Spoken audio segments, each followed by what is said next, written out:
Hola, bienvenido a un nuevo episodio de Ñanfistrofio. En esta ocasión quiero compartir con usted una confesión muy personal, por eso lo he titulado este episodio Confesiones de un mal estudiante. Y no lo digo por ninguna clase de falsa humildad, ciertamente yo fui un muy mal estudiante toda mi vida, siempre. Siempre fui lo que los españoles llaman un cabezota, alguien que no entendía absolutamente nada en las clases, alguien a quien siempre le tienen que explicar las cosas más de una vez. No creo haber nacido con ninguna clase de deficiencia cerebral, pero sencillamente hay personas a quienes les cuesta entender más que a otras. Hay personas que necesitan más de un tipo de explicación. Como decimos en buen salvadoreño, necesitan que a uno le expliquen con dibujitos. Yo fui de esa clase de estudiantes. Siempre, desde los primeros grados, primero, segundo, tercero, cuarto grado, que entregaba los peores carteles cuando nos pedían carteles y debo añadir eso sí en mi defensa que mi mamá no nos ayudaba, pero es natural. Mi mamá se dedicaba a la venta informal, así que lo último que tenía tiempo era de sentarse a hacer las tareas con nosotros. En ese sentido aprendimos a tener autonomía desde muy pequeños, mis dos hermanos y yo. Pero por otra parte, no podía resolver absolutamente nada y siempre entregaba las cosas mal y fui saliendo mal y mal y mal y mal. Así que yo llegué, por decirle algo, creo que hasta séptimo, octavo grado y siempre con 3, 4, 5 y 6, creo que siempre me terminaban pasando condicionado. Tampoco abonaba mucho la escuela en la que estudiaba, debo decirlo, aunque eso va a sonar bastante excusa. Yo estudié en una escuela con un sistema católico tradicional, no voy a decir el nombre porque aunque quienes me conocen saben dónde estudié, no quiero ser polémico en ese sentido, es decir, no le quiero dar mala publicidad a esa escuela solo porque sí.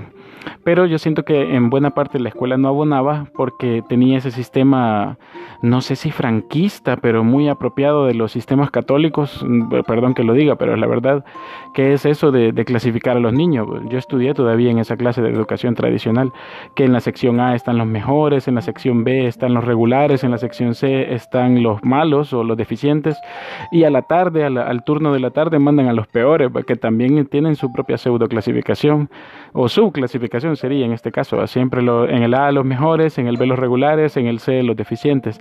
Así que imagínese ser, qué sé yo, del noveno grado C de la tarde, ahí están los que en el contexto de la escuela se les consideraría como delincuentes. Pues yo estudié en noveno C para que se haga la idea. Pero cuando uno está pequeño, uno ni siquiera se da cuenta de esto. En los primeros grados, en primero y segundo al menos, yo estuve en la sección A, porque resulta que el lenguaje, la literatura siempre se me dieron muy fácil. Es la única materia en la que me fue bien. En el resto de materias siempre tuve, pero grandísimas deficiencias. O sea, yo llegué hasta el último año de bachillerato y suplicándole a los docentes que me dieran una oportunidad con matemática. O sea, toda mi vida, por ejemplo, fui malo en matemática. Pero en fin, gracias a esa virtud de ser bueno con lenguaje y literatura, fue que primero y segundo grado lo hice en el A, porque ponderaban mucho la ortografía, el lenguaje, la capacidad de expresarse bien por escrito. Cuando llegué a tercer grado me pasaron al B y durante tercer grado, tercero, cuarto, quinto, sexto, séptimo, hasta octavo estuve en el B. Pero a lo que quiero llegar es que cuando uno está pequeño no nota esa clasificación, pero cuando llegué a tercer grado o los que llegamos a tercer grado en esa generación nos clasificaron deportivamente. En cada grado habían cuatro categorías deportivas. Primera A eran los mejores en el deporte, primera B eran los que le seguían, segunda A los que tenían alguna esperanza de llegar a mejorar y segunda B los que no tenían ninguna esperanza, los que eran malísimos para el deporte. Ahora imagínense en este sentido ser de la sección C, que se es mal estudiante, y de la segunda B deportivamente, ese estaba en lo último de la cadena alimenticia si lo vemos en términos prácticos. Así que cuando yo estaba en noveno grado C, en la segunda B de clasificación deportiva y era mal estudiante en todas las materias, yo lo último que podía tener era buena autoestima. Y no lo digo para victimizarme de ninguna forma, sino porque eran los hechos, eran en ese momento. O sea, esa diferencia cuando uno ya está como en séptimo grado más o menos adquiere conciencia de eso, de que los que estamos en el C somos los peores, y los que somos de la segunda A y la segunda B siempre nos tienen de pollo, así en buen salvadoreño y a palabra pelada, o sea, siempre nos tienen de pollos. Así que yo estaba en eso, o sea, me consideraba parte de ese grupito como de loser, y súmele a eso que pues yo fui tardado en desarrollar, por ejemplo. Yo hasta los 16, 17 años todavía parecía un niño, así que era de los más sapitos, de los niñitos, de los que parecían niñitos, mientras todos los demás tenían compañeros que hasta bigote tenían, ¿ve? Pero yo parecía un bichito, ¿ve? Así que nada de eso contribuía a que mejorara mi autoestima como estudiante. Yo daba por hecho, así, sencillamente, daba por hecho que era malo, no lo encontraba otra manera. Y aunque me duele decirlo, creo que en el contexto en el que crecí es muy cierto. Si yo hubiera terminado en esa escuela hasta el bachillerato, o sea, menos mal esa escuela terminaba en 9º grado y para primer año de bachillerato me pasaron a otro instituto, a un instituto nacional.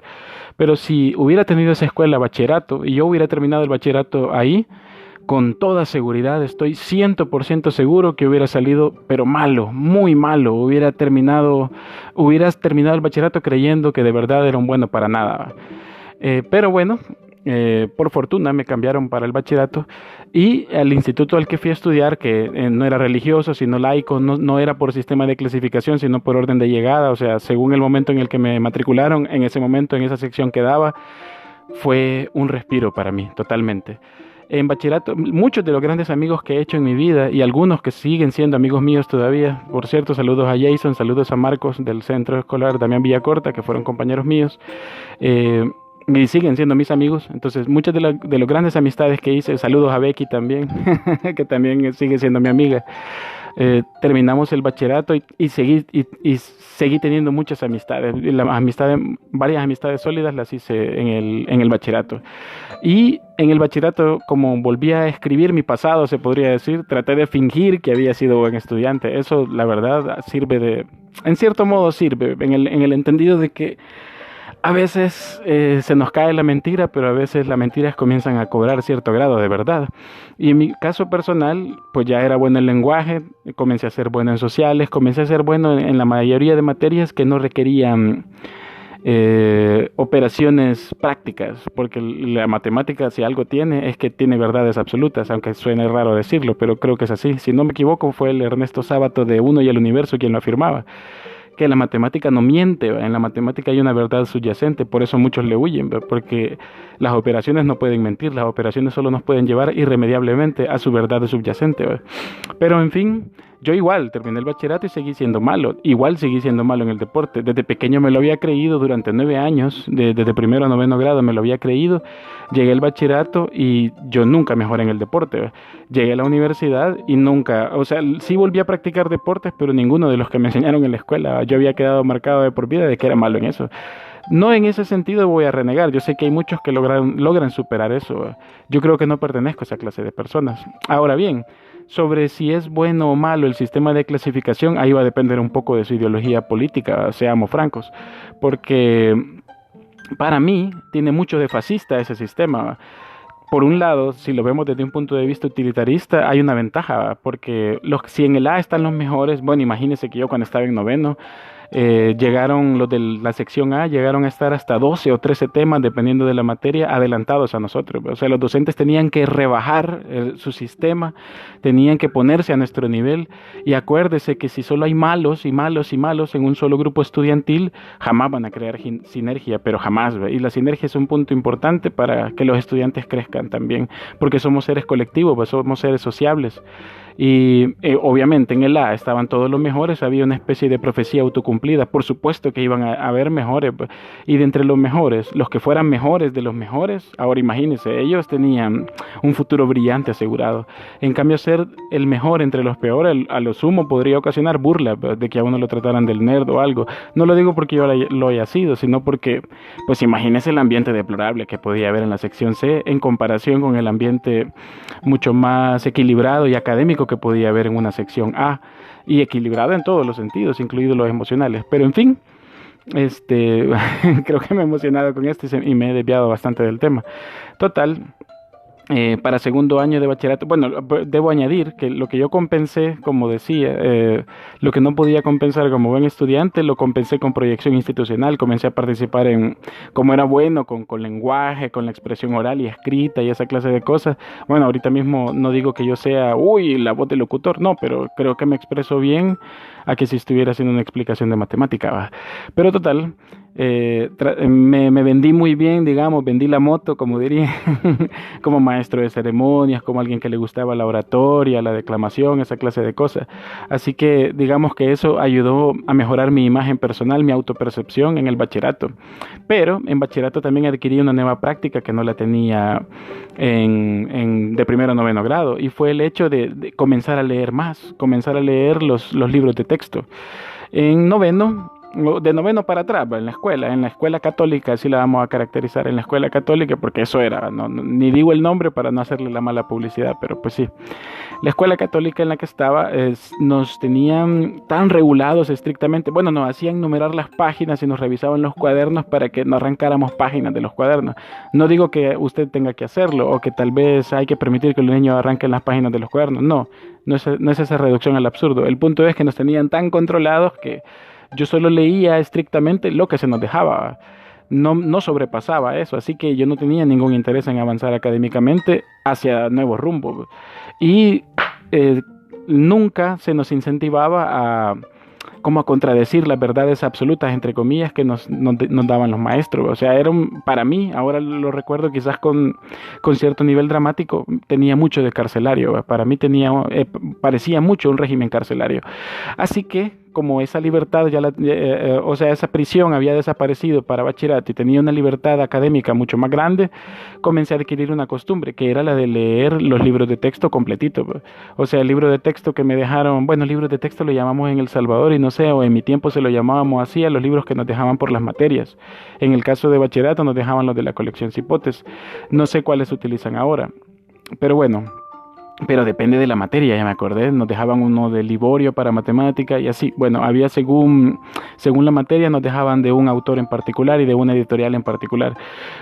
Pero total, yo adquirí la costumbre de leer los libros de texto y eso, al menos es una confesión de mal estudiante, me cambió la vida totalmente. Es decir, si en enero estábamos viendo en sociales, qué sé yo, la historia del Salvador en el siglo XIX.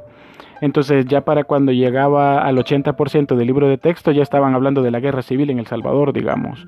Y de ahí, o sea, hasta terminarlo. Entonces yo comenzaba a leer todo, y aunque yo no entendía nada y en principio no tenía ningún interés, poco a poco me llegó a despertar como la inquietud, digamos, de saber más, aunque yo no sabía, o sea, me auxiliaba del diccionario.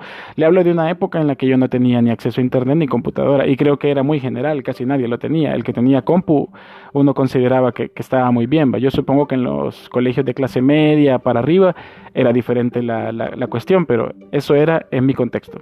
Pero total, para cuando los docentes llegaban a esas etapas, a esas instancias con los libros de texto, o sea, si yo ya había leído los 20 capítulos del libro de sociales, por el ejemplo que estoy poniendo, para cuando íbamos por el capítulo 6 o el capítulo 7 y ya el docente lo estaba instruyendo, la retroalimentación me permitía saber de tal manera, me permitía comprender que ahí comenzaron a cambiar las cosas para mí. Así que cuando terminé el bachillerato, al menos el cambio fue muy grande a por cómo lo había comenzado. O sea, yo comencé sacando, no sé, 6 o 7 en las materias, porque al menos fue una diferencia en relación con primero a noveno grado de la escuela católica. En bachillerato me convertí en un estudiante regular, y cuando entré a la universidad, no le voy a decir que me convertí en un estudiante de excelencia, pero cualquiera que haya sido compañero mío en la universidad no me creería todo esto que he confesado, de que fui un pésimo estudiante, pero pésimo y al punto de ser un gran cabezota. O sea, yo soy, y lo confieso y no me avergüenzo de ello, yo soy la clase de persona a la que le han insultado la inteligencia cientos de veces, ¿va? Porque cacho las cosas 100 años más tarde, ¿va? Caigo en la cuenta 1000 años después, en todas las cosas. O sea, yo soy de los que han tenido que leer los libros más de una vez, en muchas ocasiones, porque no los entendía la primera, ¿va?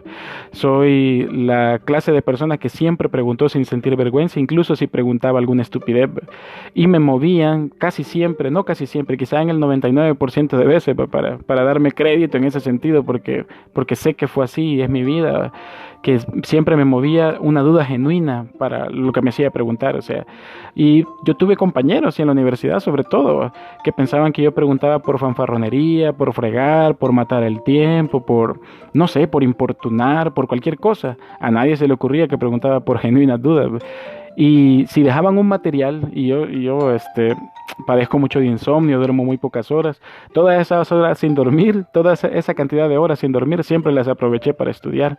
Así que, así como en el bachillerato leía los libros de texto completos, aunque los leyera al principio del año para estar preparado durante todo el año y solo retroalimentarme de lo que los docentes comenzaran a impartir respectivamente, en la universidad adquirí la costumbre de leer la bibliografía que aparece en la programación de cada materia. Bueno, no sé cómo es en la universidad donde usted está, si alguien me está escuchando con nivel universitario, pero al menos en la Universidad del Salvador, siempre al principio de cada ciclo, en cada materia, nos entregaban un programa de estudio, el programa de estudio respectivo de la materia.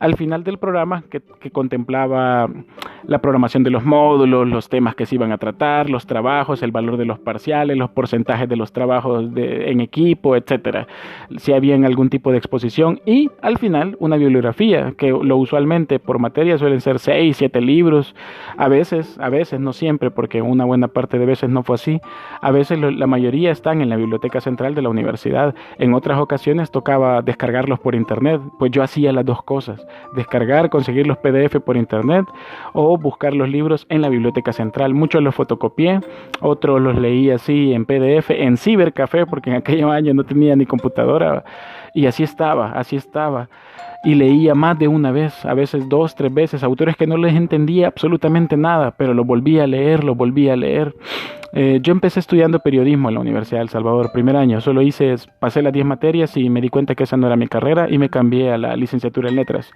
Tampoco me gradué de letras por una gran cantidad de circunstancias personales que en este momento no vienen a cuento, pero sí egresé, terminé los 5 años y cualquiera que haya sido compañero mío en la carrera de letras entre 2005 y 2010 le puede decir lo mejor. No era el mejor estudiante porque no lo era y jamás lo fui. No creo haber sido ni siquiera de los primeros 10 mejores porque sé que no lo fui, pero trataba muy profundamente de estar entre los mejores. O sea, ya el panorama de mi vida había cambiado profundamente.